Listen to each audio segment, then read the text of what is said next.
Assalamualaikum warahmatullahi wabarakatuh. Halo teman-teman semua, kita dari kelompok 1 akan memaparkan hasil diskusi kita nih yang membahas tentang apa sih hakikat agama dalam Islam itu.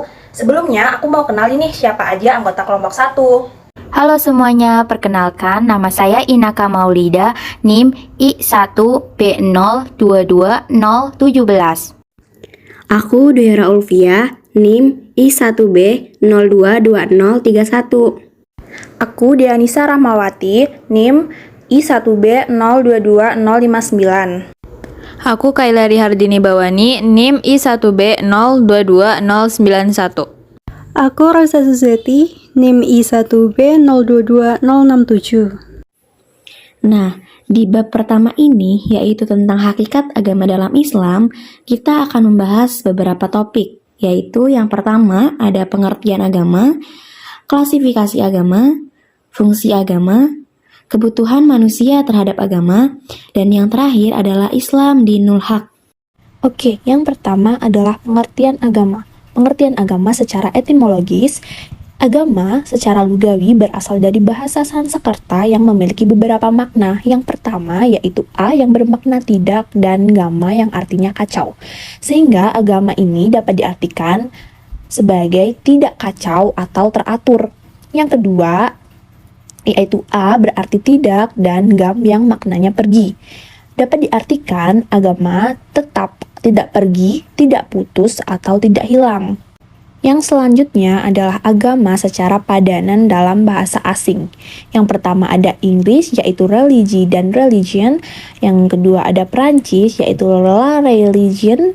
Yang ketiga ada Belanda, the religi. Dan yang terakhir ada Jerman, our religion. Yang kedua ada agama secara terminologis, yaitu agama merupakan suatu sistem keyakinan, sistem ritual, peribadatan, dan sistem tata laku atau aturan. Selanjutnya ada pengertian agama menurut para ahli. Yang pertama ada Elizabeth K. Nottingham menjelaskan bahwa agama merupakan gejala yang seringkali muncul dan dialami manusia yang berkaitan dengan ikhtiar insan untuk mengukur kedalaman makna dari eksistensi dirinya dan keberadaan alam jagat raya. Yang kedua ada Herbert Spencer, yaitu faktor utama dalam beragama ialah keimanan, yaitu dengan mempercayai zat yang memiliki kekuasaan yang tidak terbatas. Dan yang terakhir adalah menurut Harun Nasution, yaitu terminologi agama dapat diredaksikan dengan 8 kata kunci, namun oleh penulis disarikan menjadi 4 keyword. Yang pertama, mengakui hubungan manusia dengan kekuatan gaib serta memunculkan paradigma hidup yang dapat membentuk tingkah laku.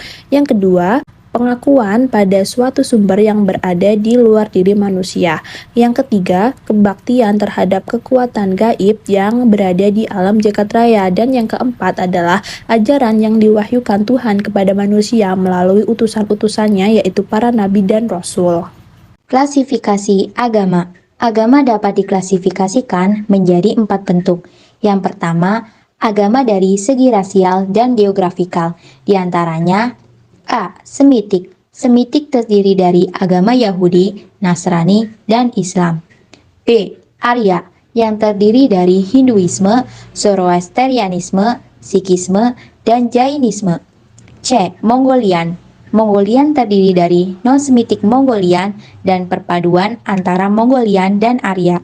Non-Semitik Mongolian terdiri dari Taoisme, Konfusianisme, dan Sintoisme. Perpaduan antara Mongolian dan Arya yaitu Buddhisme. Kedua, agama dari segi misi penyebarannya, diantaranya A. Misionari. Pemeluk agama ini diperintahkan mendakwahkan ajarannya kepada yang lainnya. B. Bukan misionari. Pemeluk agama bukan misionari diperintahkan mendakwahkan ajarannya kepada manusia. 3. Agama berdasarkan sifat pemeluknya, diantaranya yang pertama ada agama yang dipeluk oleh masyarakat primitif, contohnya animisme, dinamisme, dan politeisme. Yang kedua ada agama yang dipeluk oleh masyarakat yang sudah maju, contohnya monoteisme atau agama tauhid yang mempercayai satu Tuhan. Keempat, agama dari segi sumbernya, diantaranya agama wahyu, yaitu agama yang diturunkan Allah Subhanahu wa Ta'ala kepada Rasul-Nya melalui malaikat Jibril. Yang kedua, ada agama bukan wahyu, merupakan agama yang tidak memandang esensi penyerahan manusia kepada konun ilahi. Berikut pendapat Al-Masdosi terkait perbedaan antara agama wahyu dengan agama bukan wahyu. Dalam konsep agama wahyu, keesaan Tuhan dan agama bukan wahyu tidak harus mengesahkan Tuhan. Dalam kenabian, agama wahyu meyakini adanya nabi dan agama bukan wahyu tidak meyakini adanya nabi. Dalam sumber ajaran, agama wahyu kitab suci yang diwahyukan. Sedangkan agama bukan wahyu bukan kitab suci yang diwahyukan. Tempat lahir agama wahyu di Timur Tengah, di wilayah-wilayah yang secara historis dipengaruhi ras Semitik. Sedangkan agama bukan wahyu di luar area tersebut kecuali paganisme dan di luar wilayah Semitik. Misi penyebaran agama wahyu yaitu agama misionari, sedangkan agama bukan wahyu agama bukan misionari. Sifat ajaran agama wahyu tegas dan jelas, sedangkan agama bukan wahyu kabur dan fleksibel. Ruang lingkup ajaran agama wahyu memberikan petunjuk lengkap kepada penganutnya baik aspek duniawi maupun ukhrawi, sedangkan agama bukan wahyu tidak memberikan petunjuk yang lengkap kepada penganutnya. Agama tidak dapat dipisahkan dari kehidupan manusia, karena agama itu sangat diperlukan dan memiliki fungsi yang penting. Menurut Isamuddin, agama memiliki beberapa fungsi, yaitu yang pertama adalah fungsi penyelamat. Penganut agama Islam akan memperoleh keselamatan dunia dan akhirat ketika menjalankan seluruh ajaran agamanya. Yang kedua adalah fungsi edukatif. Ajaran agama secara hukum berfungsi memerintah dan melarang, di mana kedua unsur ini akan mengedukasi penganutnya agar menjadi lebih baik dan berakhlak mulia. Yang ketiga adalah fungsi perdamaian. Setiap agama pasti mengajarkan kebaikan dan perdamaian. Maka dengan ajaran tersebut akan menciptakan kehidupan yang damai antar sesama manusia. Yang keempat adalah fungsi transformatif. Artinya, agama dapat mentransformasikan kehidupan pemeluknya menjadi kehidupan baru yang relevan dengan ajaran agama yang diyakininya. Yang kelima adalah fungsi pemupuk rasa solidaritas. Setiap mukmin itu seperti bangunan yang saling menopang dan menguatkan. Maka secara tersirat, agama itu memerintahkan pemeluknya untuk memupuk rasa solidaritas, apalagi setiap mukmin itu saling saudara. Lalu yang keenam adalah fungsi kreatif. Agama memerintahkan kita untuk bekerja secara sungguh-sungguh, produktif, dan inovatif. Tujuannya agar memiliki daya kreativitas yang tinggi. Yang ketujuh adalah fungsi kontrol sosial. Artinya, agama itu merupakan sekumpulan aturan yang harus dijalankan. Maka, agama itu sebagai pengawasan sosial. Nah, yang terakhir yaitu yang kedelapan sebagai fungsi sublimatif. Artinya setiap manusia yang melakukan segala aktivitas dengan tulus dan ikhlas, maka akan mendapatkan pahala dari Allah Subhanahu wa Ta'ala. Oke, selanjutnya pembahasan mengenai kebutuhan manusia terhadap agama. Nah, pada pembahasan kali ini terdapat beberapa teori nih. Yang pertama, teori menurut E.B. Tyler. Menurut E.B. Tyler, agama berasal dari kesadaran manusia dalam memahami jiwanya. Nah, kesadaran ini disebabkan oleh perbedaan yang ada pada manusia antara hal-hal yang hidup dan hal yang mati. Nah, pada tingkat kedua dalam evolusi agama, manusia meyakini bahwa gerak alam yang hidup juga disebabkan oleh jiwa yang ada di balik fenomena alam.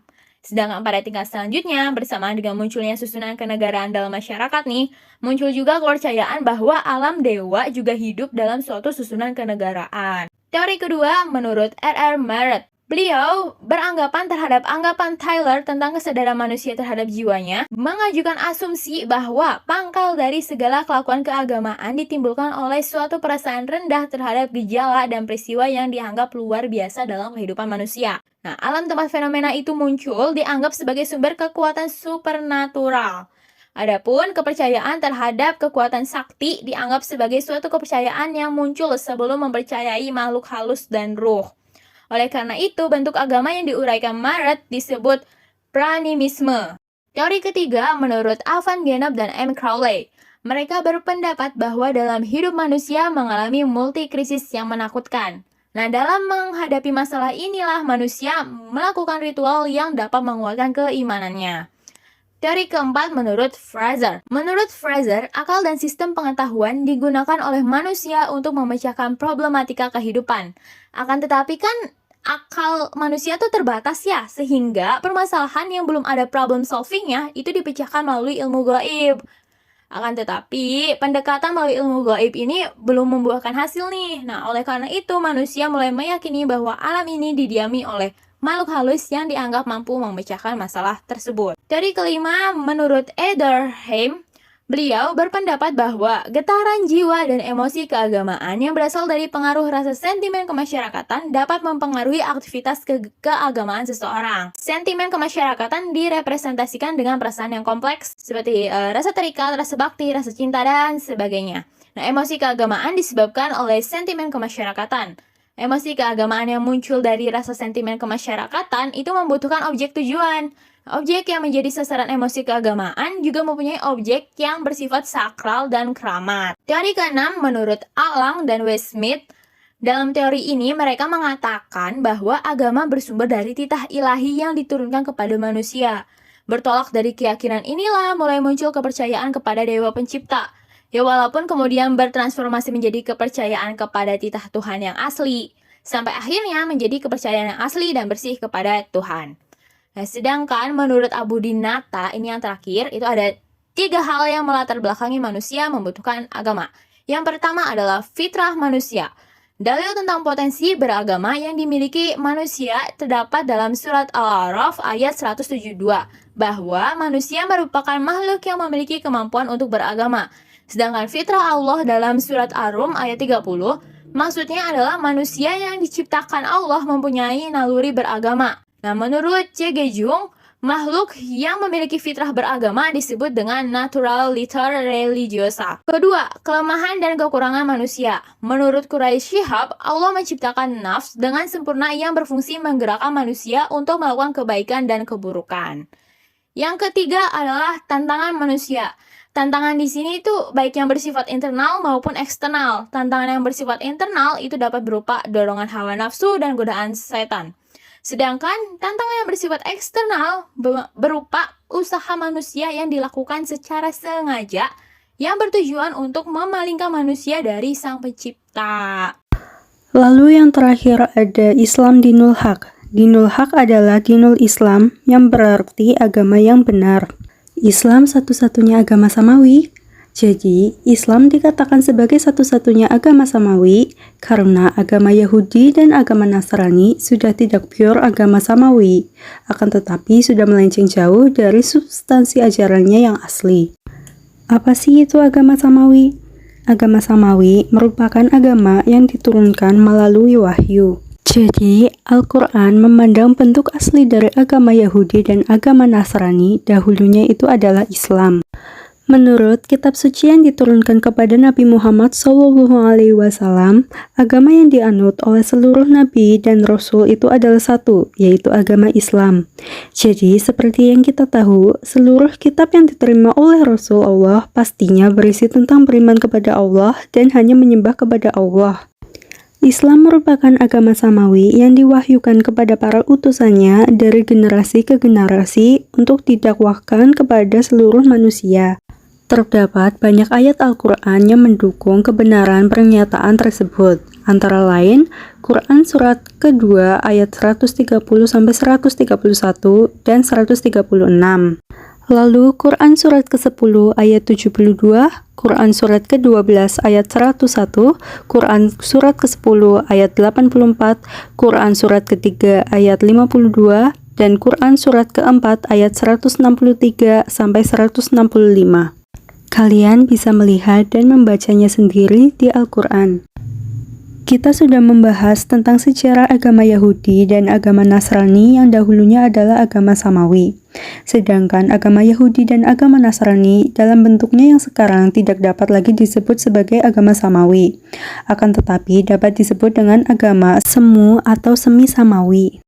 Faktor penyebabnya adanya interpolasi pikiran dan gagasan manusia dalam kitab suci kedua agama tersebut dalam wujudnya yang sekarang. Pada hakikatnya, agama Samawi adalah satu dengan prinsip akidah yang sama walaupun syariatnya berbeda berdasarkan kondisi zamannya.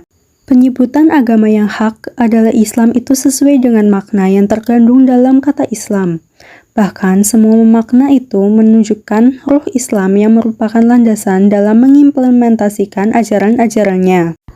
Mustafa Al-Maraghi menegaskan bahwa ruh bagi agama dan syariat yang dibawa para nabi dan rasul adalah Islam, walaupun di sana terdapat perbedaan pada bentuk amaliyah dan beban syariatnya. Sekian dari kelompok kami. Apabila ada kesalahan, mohon dimaafkan. Semoga bermanfaat semuanya.